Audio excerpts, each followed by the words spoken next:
This is your Chargers linebacker, Deion Henley, and you're tuning in with Chargers Unleashed. Welcome to another edition of Chargers Unleashed. Jake Hefner and Dan Wolkenstein here with you from the LAFB Network. If this is your first time tuning into the show, make sure to hit that like and subscribe button on YouTube. You can also follow us on Facebook, Twitter, Instagram, Spotify, and Apple Podcasts. Dan Wolkenstein, one final preseason game remaining for the Los Angeles Chargers this Saturday against the Dallas Cowboys. And as we had mentioned on our last episode, coming down to the final 53-man roster, we had talked about this when we were going through our offseason positional episodes, kind of breaking everything down, making some early projections as far as players that could ultimately make some noise. And now essentially we're going to revisit this after witnessing training camp, after going through both of these preseason games and seeing who the standouts have been thus far. And it's not going to get any easier as it relates to creating this 53-man roster, that is for sure. So we're going to talk about some guys that have obviously boosted stocks that maybe have dropped a little bit, and try to piece this together as far as who we think some of the biggest names are as far as the position battles that are going to be up for grabs with just days remaining now until the Chargers have to get their roster down to the final 53. So this is going to be an interesting conversation to be had, that is for sure. Yeah, and the Chargers, the thing you have to remember, and that Chargers fans and folks thinking about this have to remember, is it's not just about the 53-man roster, but there's nuance to it too. There's nuance to wondering which players may end up passing through waivers if you leave them on there for other teams to get or not get. We'll see. There's a bunch of things that they could possibly do, and there's a bunch of ways to slice it. Avery wants to come say hi. Avery, come here. Hurry, come here. Okay. Come here. Here. Avery, can you say go Chargers? Yeah, go Chargers. That's Yeah. right. That's right. You've been wearing Chargers colors. Yeah, she knows how to represent. She knows how to represent. Say bye. Bye-bye. Bye. There are many ways that this Chargers team can slice this. We're going to try to get to it. And this is all fluid, right? But there's some names that I think right now, again, if you snap the line, that might be on there. That might be surprising. Jake, before we get to that, let's pay the bills. Talk about our friends. Want to remind everybody that BetOnline is the world's most trusted betting platform and your number one source for everything online sports betting. Right now, you can receive a 50% free bet for up to $250 on your first deposit to bet on anything from the UFC to baseball to Formula One racing. BetOnline has every stat, every matchup, and even live odds and spreads while the games are being played. When the game is over, head on over to the online casino and get in on a game of blackjack or poker or unwind with one of our 150 slot games. Head on over to the website today. Get in on the action. Just make sure to use the promo code BELIEVE. That's BLEAV to get your 50% free bet credit on your first deposit up to $250. BetOnline. The game starts here. All right, Jake, let's get into this. Let's just go kind of position by position. I think this is probably going to be how we can find some Best names. measure it. Yep. Quarterback. How many quarterbacks are on the roster, would you guess? I think as it relates to the moves that have been done over the past couple of weeks, I think that the Chargers are going to ultimately end up carrying 3. Now, we don't know which 3 because Dan and I have talked about this during our previous episode. While as of right now, you still have Justin Herbert, Easton Stick, and Perez on this team as it currently stands. I don't think that it's out of the realm of possibility, given how the quarterbacks have played thus far as it relates to the backups, that you don't go out and possibly get a veteran quarterback, or you see which quarterbacks become available on the waiver wire from other teams that you could look to possibly grab. Joe Ortiz has done this thus far over several different positions. I think it's a little bit indicative over what we have seen over the past couple of weeks that you need to do the same at the quarterback spot if one becomes available. So I think because what is it? The new emergency rule is you can have a third one that's on the practice squad. Is that how it works? Yes, it's specific as it relates to the quarterback position that you can carry 3 quarterbacks, and I believe it's however it counts against the 53-man roster. 2 technically make the 53-man roster, but third is on the practice squad that can be elevated in emergency. Right. Okay. So realistically, it's 2, but they can bring in 3. Yes. Now, depending on if you looked at it right now, I would say, and if the Chargers just hypothetically didn't bring in any veteran quarterbacks, I'd say you'd roll with Justin Herbert, Easton Stick as it relates to the active roster and have Perez there. Again, that's just how I would measure it right now. I know that people are going to disagree with that, and that's fine, and I would understand why. I hope it's not that, but in the big picture, I don't think that based off of what you've seen thus far from the backup quarterbacks that you don't go out and get a veteran quarterback or one of these quarterbacks that may become available on waivers here within the next week or so.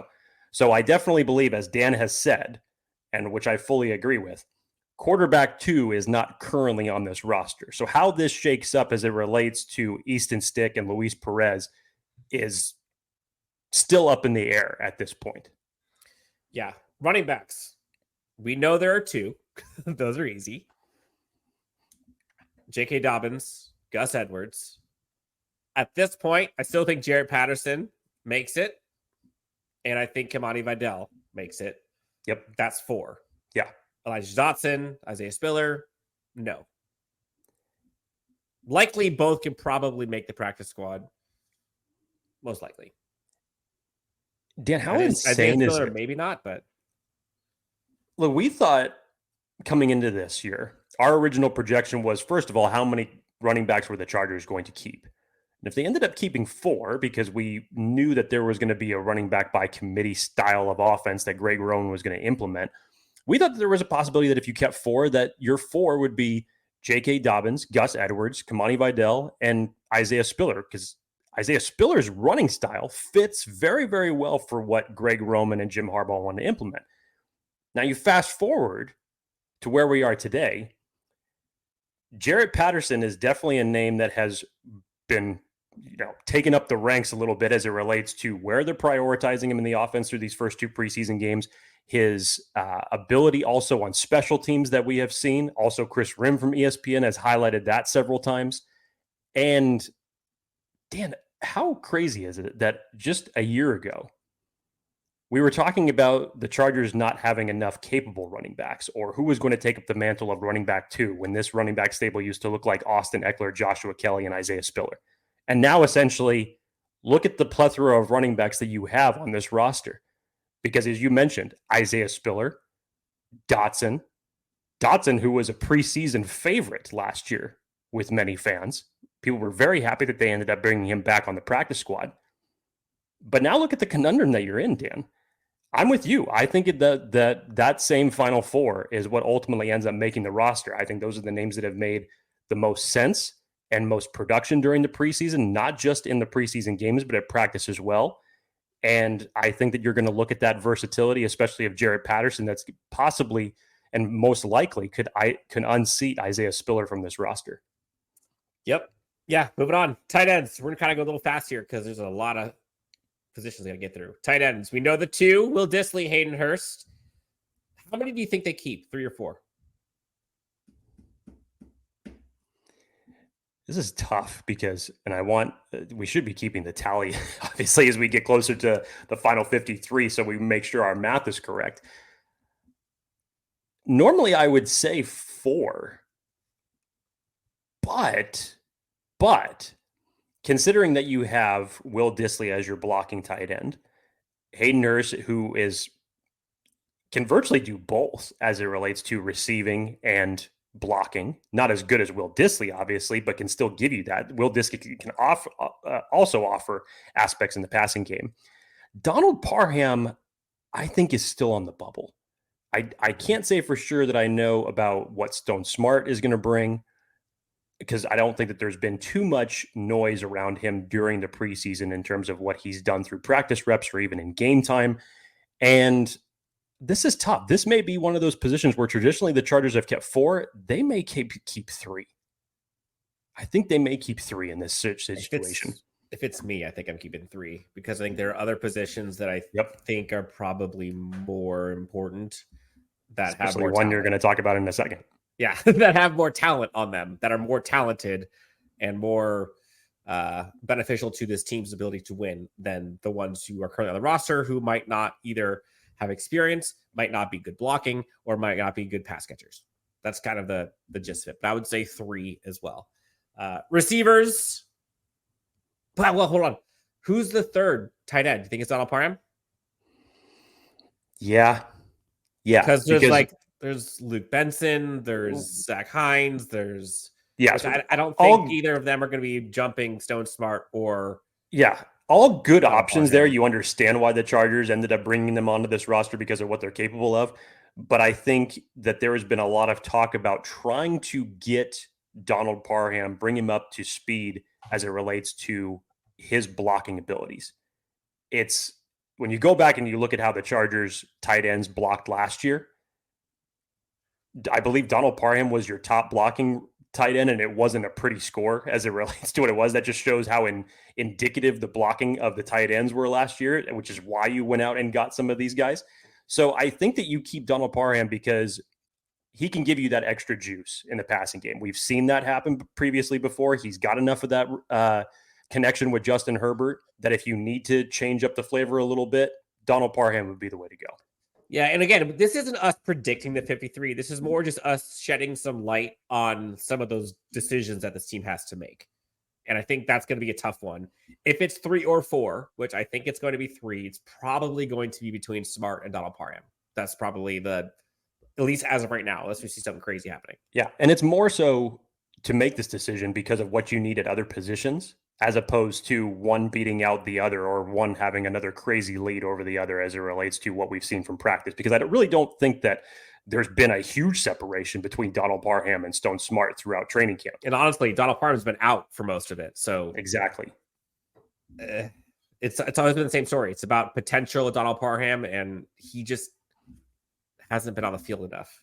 Receivers, big number. This is important. 5 or 6. It's got to be 6, right? It's got to be 6. Dan, if this decision couldn't have, to make this decision more difficult, someone asked Jim Harbaugh at the press conference, is there a situation where you can see 7 wide receivers on this roster? And he said, it's not out of the question. He didn't shut it down, which obviously he's not going to show his cards or anything, but it's out of the question. It's out of the question. There's no way. I mean, look, it's not like we haven't seen other teams do this, but for a team that traditionally has first of all, has not kept 6 wide receivers since I think it was the 2020 season. 6 or 7? 6. Okay. I can't remember them ever keeping 7 on the active roster. ever, given what you need at other positions. And now we're talking about a coach and regime essentially that values the trenches more than they do wide receivers. That's they've shown us that. So I don't know. I will still go back to my original prediction, Dan, that I don't think that there's any way that you can't keep less than 6. I think you have to keep 6 on this roster. Yep. So then what is 6? it? Then what does it narrow down to? Essentially, you look at the play from Simi Fehoko over the last couple of weeks, which would be a good indication as far as his progress, offers extra value on special teams. However, what we know from this team, from what we've heard from this team, and when you see his placement in there in the first team reps throughout preseason, I think that they're very high on Brenden Rice. If you were to go back to week 1, and even though Brenden Rice did not be able to register a catch during that game for a lot of reasons that were not based on him, if you just watched him through that week, this is some great tape for a guy who's not even seeing the ball thrown in his direction. 100%. And from what we've seen from him during training camp practices as well, he's starting to build up some good rapport with the quarterbacks and make plays. So I may still give the edge to Brenden Rice here, Dan. And I know you have your own thoughts on this in terms of the nuance between who could survive a waiver wire cut and who couldn't. Yeah. I'll bury the lead. Yes, I think Brenden Rice makes it over Simi Fehoko, but there's nuance, and this is where the preseason matters, but also doesn't matter at times when your quarterback play is less than stellar. You don't get a good judgment on the rest of the guys sometime. So Simi Fehoko has had a better preseason than Brenden Rice, arguably better than any other receiver. That doesn't necessarily mean that he is better than them. It just means that he's had more opportunities and he's cashed in on them. Brenden Rice, I don't think would clear waivers if he is not capped in the 53. There is going to be somebody in the NFL who likes Brenden Rice and has also seen what Brenden Rice has done at camp.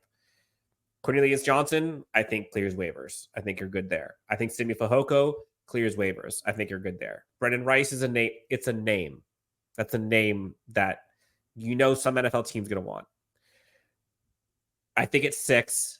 I think Brenden Rice ends up being the 6th. Again, in no particular order. Brenden Rice, Josh Palmer, Darius Davis, DJ Chark, Ladd McConkey, Josh Palmer. There's your 6. Offensive line. Honestly, there aren't many, You already know who your starting 5 are going to be. That's easy. You already know that. You know that Brennan Hymus is probably going to make this team as your backup center. You use Jordan McFadden essentially as a flex position because we've seen him used at fullback, at tight end, and essentially that gives you an extra roster spot for a player. So it's good to have that type of versatility there. So Jordan McFadden makes this team. You go beyond that, Dan. Who else has stood out to you? I think Sawyer definitely is going to be there. That's easy. That's 8. After that, Foster Sarrel is probably your swing tackle because he's been used already at multiple different positions. So I think that the Chargers value the versatility there. So I think he makes it. That's 9. I don't believe that Alex Leatherwood ends up making this roster. I think that 9th spot could be someone that they bring in from another team's waivers, possibly. To round it out at 10? To round it out at 9 in place of Sarrel. Maybe. Sarrel hasn't been that good. I fully get what you're saying there. I kind of have like the 8. The 8, I'm like, I'm good with these. Okay. And then after that, I'm kind of like, I don't know. There's probably a tackle out there that's better than Foster Sarrel is going to get cut. But we'll see. If it's just with the guys we have here, it's probably Sarrel. Although Carson Barnhart's another name to look for. We sure as hell know it's not going to be Alex Leatherwood. I think Carson Barnhart could probably make it through waivers and you sign him to the practice squad. Yep. Okay. Defensive line. This is a fun one. And this is where that Tyler Tart signing impacts things drastically. We know Morgan Fox. We know Puda Ford. I think Tito's clear. I think Matlock's clear. And Tyler Tart. That's 5. After that, you've got a Boygby, who I can't imagine he doesn't make the 53. Yeah. That's 6. Do you think it's more than that? I think that's it. No, I think that would probably be it. I think Tart kind of solidified that position. And especially if you think about what this team values, if it values the offensive line, it's going to also value the trenches on the other side of the ball. So I think all the names that Dan just rattled off right now are completely accurate. I think those are the ones that make the final roster. I think players like Michael Mason, Jarret Clark, as much as I have loved the fact that he ended up making the team last year as an undrafted free agent and also made some good plays at the end of this last preseason game, I think he's another guy that you could probably get on waivers. They don't make many defensive linemen the size of Jarret Clark, so it'd be nice to have a value like that back on the practice squad. That's for sure. Yeah, I think that's probably it. I think they got a Koye. Michael Mason has looked pretty good, but he's probably a practice squad guy. Chris Hinton's probably practice squad, and Jarret Clark, like you said. Edge rushers. This is where it could be an interesting decision, Dan. So obviously the big 4: Bosa, Mack, Thule, Dupree. Chris Rump's in a boot. You saw the boot in this past preseason game. It doesn't look like he's going to be playing anytime soon. They say he's going to be out for a bit. Do you think that they carry 6? Or does Chris Rumph go on IR? I think there's a good chance that Chris Rumph position on this team is in jeopardy. And I think that that's indicative of obviously his current injury status. But I also think of the rise of Tre'Mon Morris-Brash and how much you've heard of Jesse Minter talking him up. And we saw what he looked like in preseason game number 1. Yeah, the edge rushers kind of disappeared as a whole in week 2. They didn't really get much quarterback pressure. It was more about the interior of the defensive line. But it'll all come down to the decision on whether or not the Chargers are going to keep 4 or 5. But I personally believe whoever ends up with that 5th spot, that's the flex spot. I really don't know how many they're going to keep because, like you said, it's I think it's bad enough when you have. I think it's that 5 or 4. 6. I think they'll ultimately end up keeping 5, but that's a position that's a big question mark as far as the final number that you end up keeping. They could be totally fine with the big 4 that they end up rolling in with. That's risky though, because I think we've seen that before. Yeah, yes. and knowing how Jesse Minter deploys his defensive line, I think it's gonna be at least 5, and I wouldn't be surprised if it's 6. I think Chris Rumph, because of his special teams duties, he's a core 4 guy, and he also got a lot of praise by Jesse Minter in this past training camp so far. And so, like the timing of the injury was unfortunate for him, but you said it. Morris-Brash, I think, is the other name to look for. And this is a big, and we'll see. I think this is a big week 3 game for Morris-Brash. And I don't think there's anybody else that could really come in and take over for him. I don't think,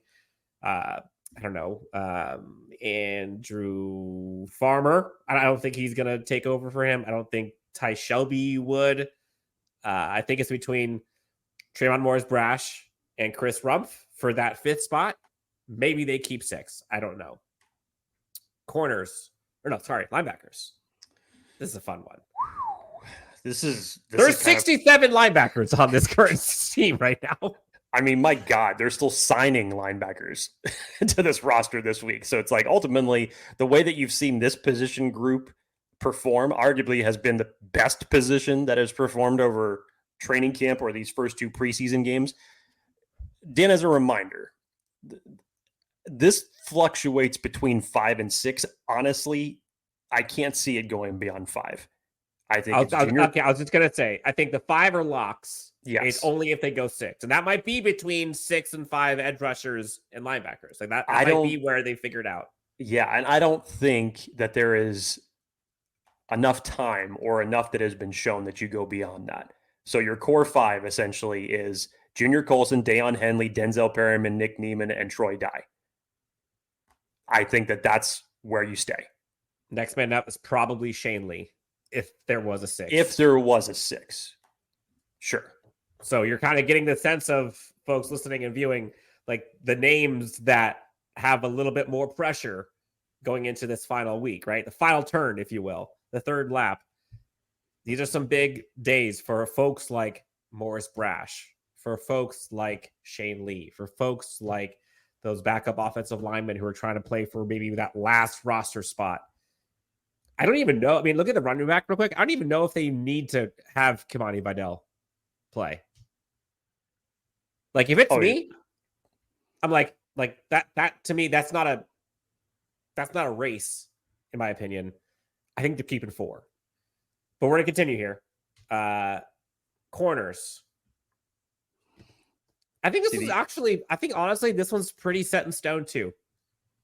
This one doesn't seem as tough as we maybe thought it would be. I still wish they'd bring in a veteran. But as of right now, it seems pretty clear at 6. Yes. ASJ, Fulton, Jaw Taylor, Tarheeb Still, Dean Leonard, and Cam Hart. Those are the 6. It always usually kind of fluctuates because it between your corners and your safeties, you usually want to keep 10 among both positions. Yep. So do you go 6 with one position, 4 on the other, or 5 with one position and 5 on the other? Because this is where it gets interesting, Dan, because yes, if you say you're 6 for the corners and then you move to the safety position, so that means that you would have Derwin James, Alohi Gilman, at this point, AJ Finley, and is it JT Woods that wins that position, or is it Tony Jefferson? Or do you keep them both?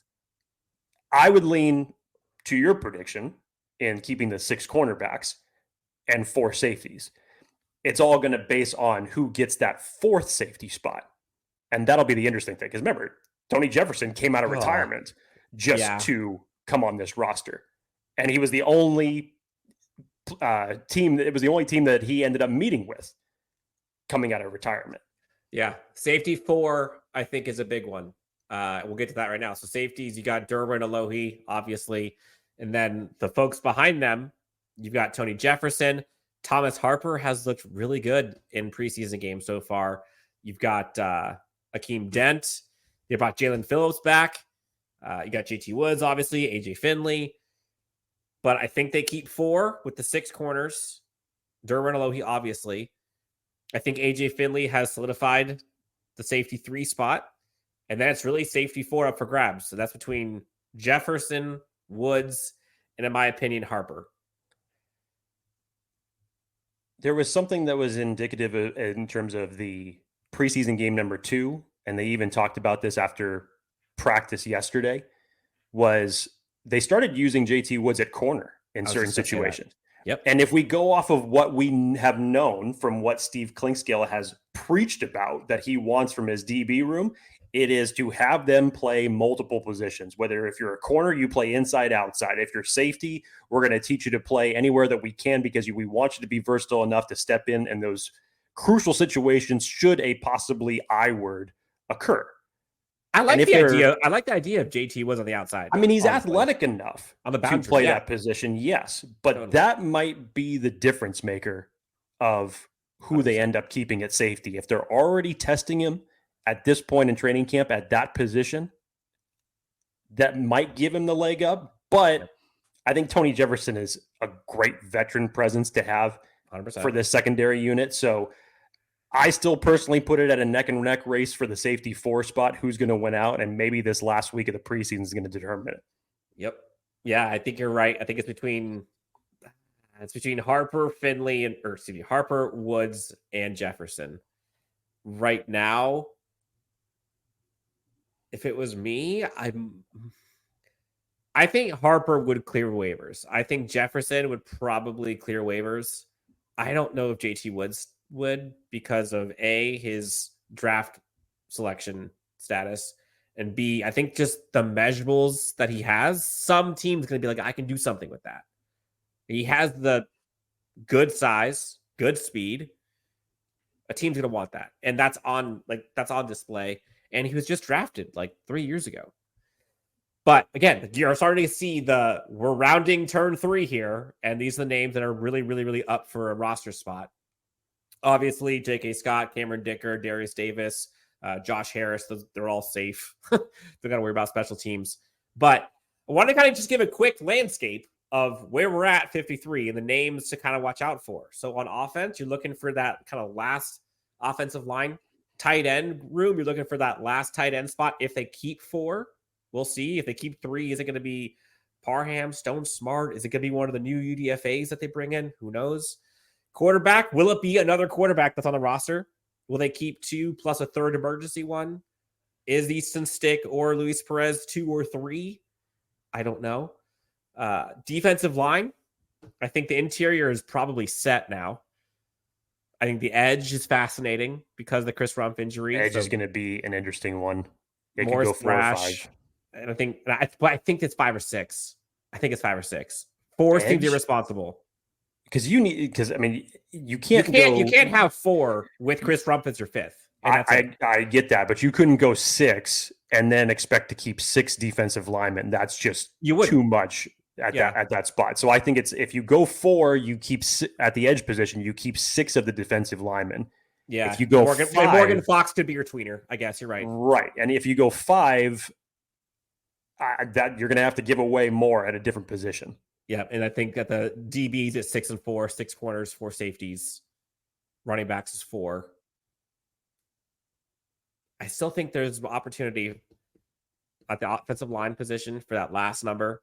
Mm-hmm. And again, if they bring in a veteran presence at the cornerback spot, which would be here's the beautiful thing. I'll blow up the whole thing. Here's the beautiful thing to sign off this podcast on, and if it's not a reflection of what has taken place with Joe Ortiz over the past couple of weeks, the amount of moves that have been done just since training camp kicked off, first of all, is ridiculous.